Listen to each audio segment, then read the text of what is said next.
السلام علیکم ورحمۃ اللہ وبرکاتہ۔ بسم اللہ الرحمن الرحیم، والصلاة والسلام علی رسولہ الکریم وعلی آلہ وصحبہ اجمعین۔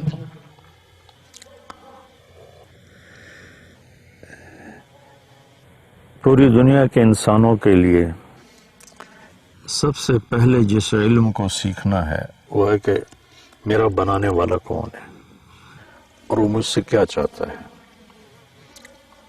اور اس کی کیا صفات ہیں، وہ کیسا ہے۔ یہ علم سب سے پہلے ہے۔ اگر اس علم سے کوئی جاہل مر گیا تو وہ سب سے بڑا جاہل ہے، چاہے وہ سائنسدان ہو، چاہے وہ کوئی آئی ٹی کا ہو، چاہے وہ کوئی فزکس کا ہو، کیمسٹری کا ہو۔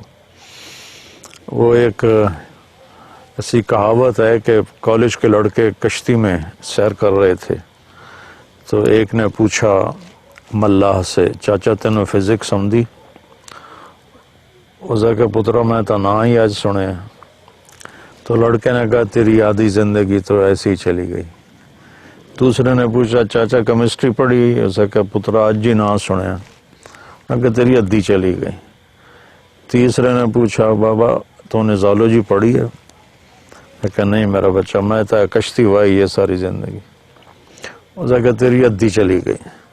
اتنے چاہ گئی موج اور کشتی ڈولنے لگی تو ملا نے پوچھا پترو تیرنا سکھیا جے؟ انہوں نے کہا کوئی نہیں۔ انہوں نے کہا میری ادھی گئی تھوڑی ساری گئی۔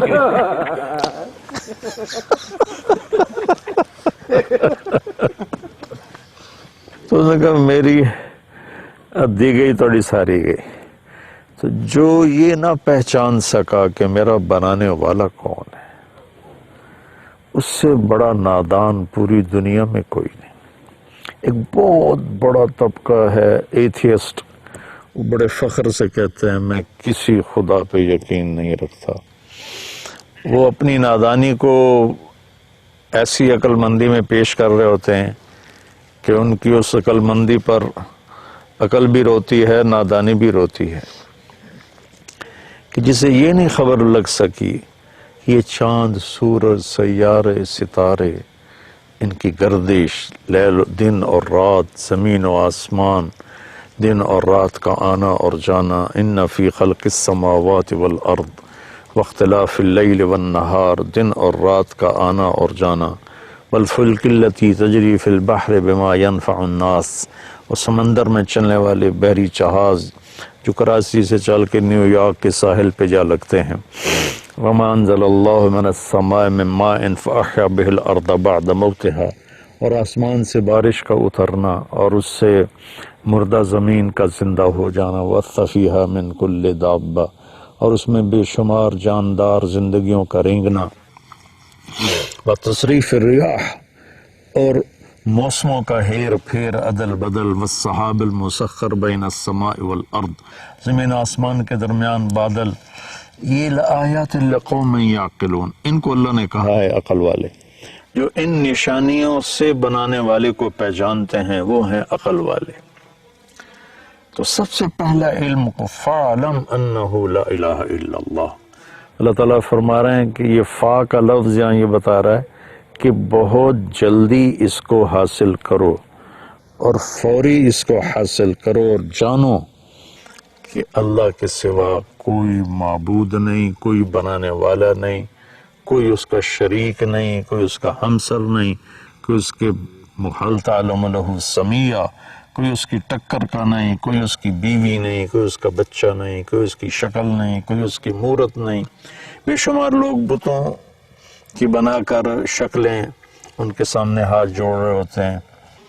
تو آج تو ٹیکنالوجی کا دور ہے، پڑھے لکھے نوجوان ہیں، کیسے میں خود اپنے ہاتھ سے ایک لکڑی کو گھڑ کے یا ایک پلاسٹک کو گھڑ کے ایک شکل بناتا ہوں، پھر اسی کے آگے ہاتھ جوڑ کے کھڑا ہو جاؤں، یہ کتنی بڑی نادانی کی بات۔ تو اللہ کو جاننا، اللہ کو پہچاننا، لا الہ الا اللہ دنیا کی سب سے بڑی نیکی ہے، اور اللہ کا انکار کرنا دنیا کی سب سے بڑی برائی ہے، سب سے بڑی برائی۔ اللہ کو جاننا، پھر اللہ کو صحیح جاننا، اللہ کے نبی کا ہمارے اوپر احسان ہے. لوگوں نے اللہ کو جانا، کسی نے بیٹا بنا دیا اس کا، کسی نے اس کا شریک بنا دیا، کسی نے اس کو چھوڑ کر اوروں کو کے سامنے ماتھے ٹکوا دیے. ہمارے نبی نے ہمیں کہا قل هو اللہ احد، نہیں بتاؤ انہیں کہ وہ احد. احد اسے کہتے ہیں جس کا کوئی دوسرا بن نہ سکے. واحد میں مثلا یہ ہے نا، میں کہوں میں اس ویسٹ کوٹ کا واحد مالک ہوں، ٹھیک ہے کہ میں ہی مالک ہوں، دوسرا کوئی نہیں، لیکن اس میں دوسرے کی شرکت کا امکان ہے. احد کہتے ہیں جس میں دوسرے کی شرکت ہو ہی نہ سکے. میں یہ نہیں کہہ سکتا میں اس ویسٹ کوٹ کا احد مالک ہوں. احد صرف اس کے لیے بولا جاتا ہے جس کا کوئی دوسرا بن نہ سکے، وہ اللہ ہے. قل هو اللہ احد، وہی ہے ایک اکیلا. کیوں؟ اللہ الصمد، کیونکہ اس کو کسی کی ضرورت کوئی نہیں، سب اس کے محتاج ہیں، وہ کسی کا محتاج نہیں. یہ کس لیے وہ محتاج کیوں نہیں؟ لم یلد ولم یولد. آدمی محتاج ہوتا ہے یا پیدا ہو یا کوئی اس سے پیدا ہو، تو آدمی پھر محتاج ہوتا ہے. تو نہ وہ پیدا ہوا ہے نہ اس سے کوئی پیدا ہوتا ہے، لہذا اس پر مہر لگاؤ ولم یکن لہ کفوا احد، کہ کوئی اس جیسا کائنات میں ہے ہی نہیں. یہ میرے نبی کا پوری امت پر، انسانیت پر احسان ہے کہ اللہ کا صحیح پتہ بتایا، اللہ کا صحیح تعارف کروایا. اور اللہ کے نام میں ایسی خصوصیت ہے کہ اس میں کوئی نقطے والا حرف کوئی نہیں. جو نقطے والے حرف ہوتے ہیں وہ کمزور ہوتے ہیں، جو بغیر نقطے والے ہوتے ہیں وہ طاقتور ہوتے ہیں. اس کی ایک وجہ میں آسان سی بتاؤں کہ نقطے والے حرف کو نقطے کی ضرورت ہے مطلب بتانے کے لیے، اور بغیر نقطے والے حرف کو ضرورت نہیں کسی بھی چیز کی. سین اپنا مطلب بتا رہی ہے، شین کو 3 نقطوں کی محتاجی ہے. تو اللہ نے اللہ، کوئی نقطے والا حرف نہیں. اپنے حبیب کا نام رکھا محمد، کوئی نقطے والا حرف نہیں. اپنے نام میں 4 حرف رکھے، اللہ لام لام ہو. اپنے نبی کے نام میں چار لفظ رکھے، میم ہا میم دال. 4 حرف نبی کے نام میں، 4 حرف اللہ کے نام میں. اور جب اللہ نے کلمہ بنایا تو 2 حصے بنائے، لا الہ الا اللہ محمد رسول اللہ. تو لا الہ الا اللہ بھی 12 حرف ہیں اور محمد رسول اللہ بھی 12 حرف ہیں. ایسے تکڑی تول کے بنایا. کلمہ بس اتنا ہی ہے، اس کے اوپر کلمہ نہیں ہے. تو پھر اللہ کے نام میں ایک خصوصیت ہے جو دنیا کے کسی نام میں نہیں ہے. اگر کسی کے نام میں سے کوئی حرف نکال دو تو اس کا مطلب ہی تبدیل ہو جاتا ہے. مثلا میرا نام ہے طارق جمیل، تو جمیل کہتے ہیں خوبصورت کو، جیم ہٹا دو تو میل بن جائے گا. تو میل اور جمیل میں کتنا فرق ہے؟ یا میل بن جائے گا. تو میل اور جمیل میں کتنا فرق ہے؟ اس کی یا ہٹا دو تو جمل بن جائے گا، جمل اونٹ کو کہتے ہیں، جمیل خوبصورت کو کہتے ہیں. میم ہٹا دو تو جیل بن جائے گا. میں نے صرف اپنے نام سے آپ کو سمجھایا کہ کسی بھی نام سے، کسی بھی لفظ سے حرف نکال دو تو مطلب بدل جاتا ہے. اب یہ اللہ، اللہ الف لام لام ہا، یہ الف کو میں ہٹا دیتا ہوں تو پیچھے بچتا ہے للہ. تو قرآن کی گواہی ہے للہ ما فی السماوات و ما فی الارض. تو یہ 3 حرف بھی اللہ ہی کی طرف جا رہے ہیں. پھر میں یہ لام ہٹا دیتا ہوں، پیچھے بچ جاتا ہے لہو. تو ابھی میں نے اس آیت پڑھی، لہو ما فی السماوات و ما فی الارض. لہو بھی اللہ کو بتاتا ہے. پھر میں یہ لام ہٹا دیتا ہوں تو پیچھے بچ جاتا ہے الہ. تو الہ بھی اللہ کو بتاتا ہے، وَهُوَ الَّذِي فِي السَّمَاءِ إِلَٰهٌ وَفِي الْأَرْضِ إِلَٰهٌ. اب ایک عجیب کام کرتا ہوں، یہ تینوں حرف مٹا کے صرف ہا کی پیش کو باقی رکھتا ہوں تو یہ بھی اللہ کو بتاتی ہے، اللہ لا الہ الا ہو.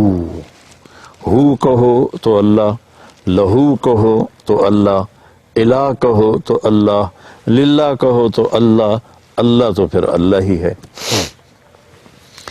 تو بھائیو، سورہ بقرہ نہیں، پورے آسمانی کلاموں کا سرخیل کلام ہے آیت الکرسی. اور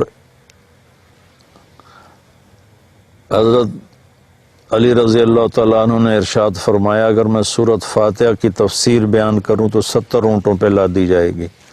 تو بقرہ کی کرتے تو پھر کیا حال ہوتا. ہر آیت کے لیے 10 اونٹ، ہر آیت کے لیے 10 اونٹ. مطلب یہ تھا کہ نہ ختم ہونے والی ہے. تو آج کے اس رات کے پیغام میں نے آیت الکرسی آپ کے سامنے پیش کی کہ اللہ کو پہچانو بھائی، اللہ کو پہچان. اگر اللہ کو پہچان جاتے تو رشوت نہ ہوتی، قتل و غارت نہ ہوتے، ایسے شراب زنا کے دور نہ چلتے، ایسے نافرمانیاں نہ ہوتی. اللہ تعالیٰ مجھے دیکھ رہا ہے، میری سن رہا ہے، میں اس سے چھپ نہیں سکتا. یہ اس مالک الملک کہ نحن اقرب الیہ من حبل الورید، ہم تیری شارک سے بھی تیرے زیادہ قریب ہیں. تو بھائی اللہ کو پہچاننے کی کوشش کرنا. میری زندگی کا سب سے بڑا علم ہے، یہ مل گیا تو سب کچھ مل گیا، ورنہ وہ ملا والی گل ہے، میری ادھی گئی تو ساری گئی. السلام علیکم.